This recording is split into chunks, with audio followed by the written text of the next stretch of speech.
They said war could change everything, but no one told Evelyn it could steal time, hope, and the man she loved most. On a rainy night beneath the glass dome of Grand Central Station, she gave James a kiss that might have been the end or the beginning of a story she never expected. You are welcome to Chetnal Stories.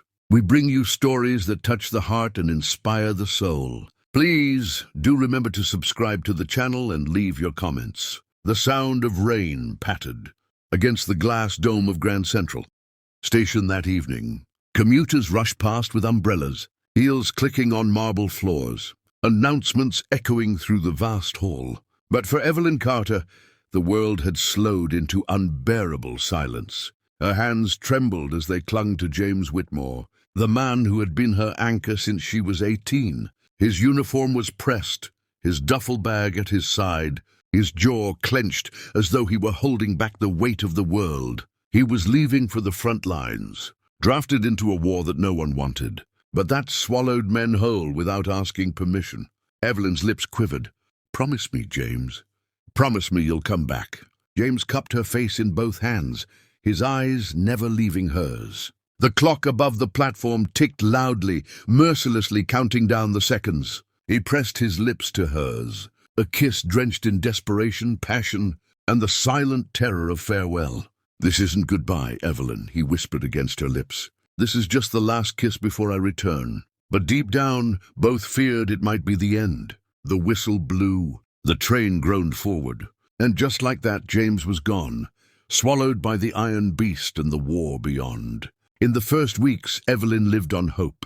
She filled her days writing letters, pages upon pages of her thoughts, her fears, her love.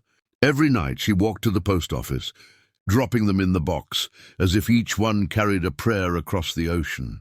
But replies were rare. Most letters came back unopened, stamped "Return to sender." The neighborhood gossiped. Some neighbors pitied her.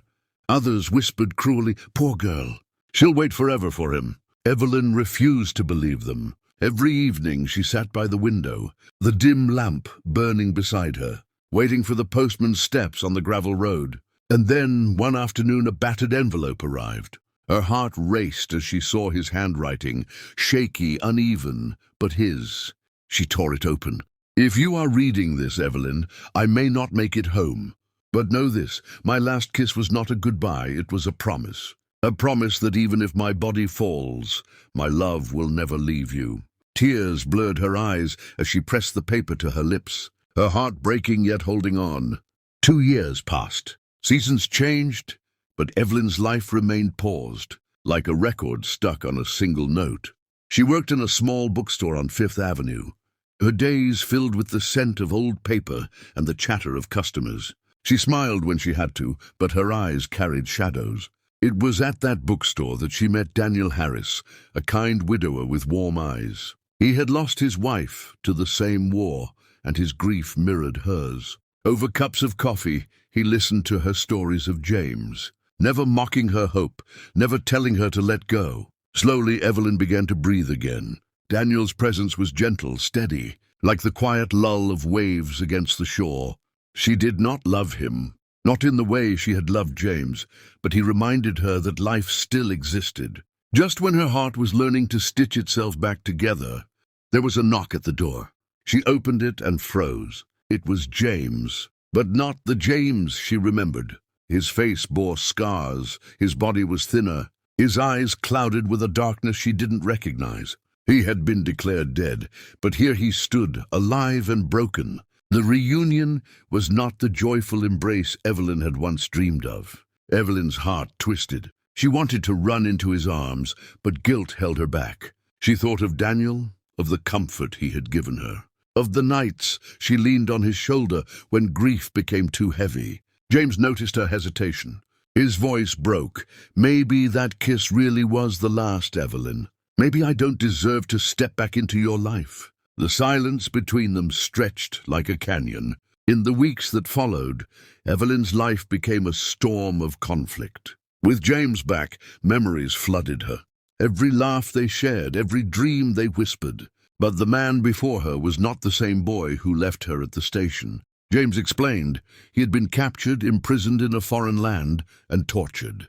For months he had clung to the memory of her kiss, repeating her name like a prayer. But when he was finally freed, he didn't return immediately because he feared. He feared she had moved on, feared he no longer belonged to her world. Evelyn's heart twisted. She wanted to run into his arms, but guilt held her back. She thought of Daniel, of the comfort he had given her, of the nights she leaned on his shoulder when grief became too heavy. James noticed her hesitation. His voice broke.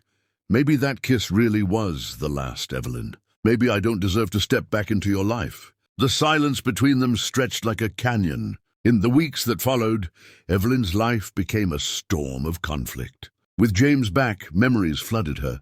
Every laugh they shared, every dream they whispered. But the man before her was not the same boy who left her at the station. Meanwhile, Daniel remained steady, understanding, even encouraging her to find her truth. "You don't owe me anything, Evelyn," he said softly. "But don't stay with me out of pity. Follow your heart." Her parents urged her to choose stability. Friends whispered that James was damaged beyond repair. But late at night, Evelyn would take out James's letter, the one where he promised that last kiss was not goodbye. She would trace the shaky handwriting, tears wetting the ink all over again. Her heart was split. One stormy evening, Evelyn learned that James planned to leave New York. He believed she had moved on, that his place in her life was gone. She rushed to Grand Central, rain soaking her coat, memories of that night flooding her mind. And there he was, standing on the platform with a suitcase, shoulders heavy with defeat. The train roared, ready to take him away. Evelyn's chest tightened. She pushed through the crowd, shouting his name. Her voice drowned in the noise. The doors began to close. She lunged forward, catching his arm just as the train jolted. Breathless, she cried out, "James, listen to me. You are not the same man I kissed that night, and I am not the same woman. But love isn't about who we were. It's about who we choose to be now. And I choose you. Every scar, every shadow. I choose you."